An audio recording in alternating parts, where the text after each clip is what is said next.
Hi everyone. Well, this is definitely post-Easter. I have been working on this video in between my spare time this week. We were really busy, but this is a little combination of some of the Easter food I prepared and a little bit about my weigh-in from Weight Watchers last week. So I'm going to go ahead and share it with you. I hope you enjoy it. Sorry it's late. Hey everybody, well it's Tuesday and I hope you all had a really super special Easter and that you enjoyed your family and your friends. So today is my normal weigh-in day and I thought what I would do is share. Today I lost 1.8 pounds over the holiday. I'm really happy with that because we had a lot of tempting food.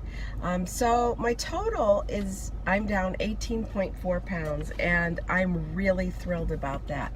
And I'm also going to add to this little clip some of the foods that I served for Easter and a couple of extra little dishes that I made.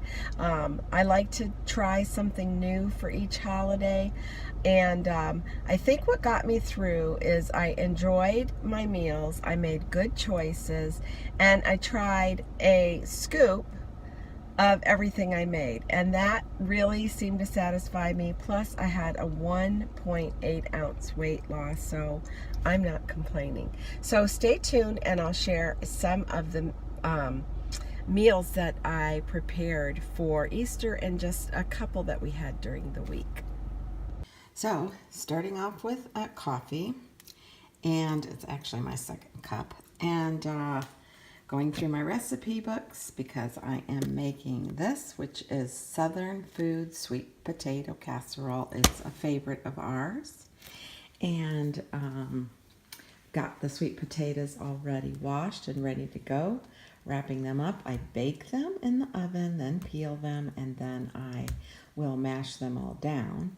And I'm also doing some extra food prep for the week. So I have some new potatoes in this batch that I really need to use up. And because we're going to have leftover ham from Easter, my husband loves ham sandwiches and potato salad. So I will make that and then have it for the week.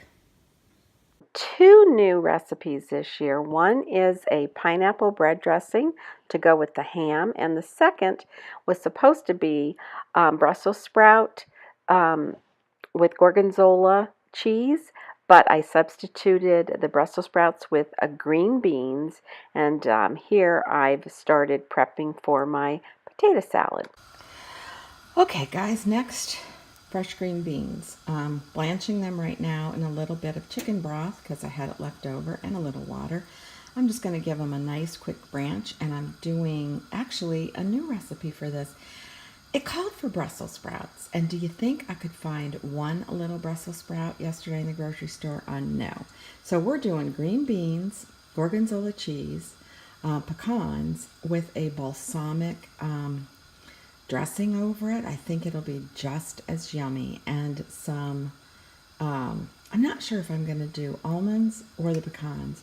The Brussels sprouts called for the pecans, but I love green beans, garlic, and olives, so I may do that. And then while I'm blanching this, I'll also add some chopped garlic.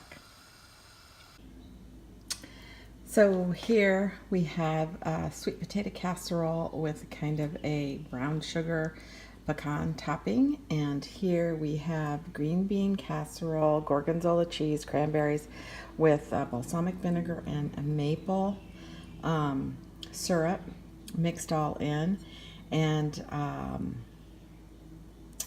that I'll just reheat slightly and put a little more gorgonzola cheese on it. But this is my new recipe for this year. It's actually supposed to be made with Brussels sprouts, but green beans taste just as yummy. And my pineapple bread dressing is already in the fridge and ready to go for tomorrow.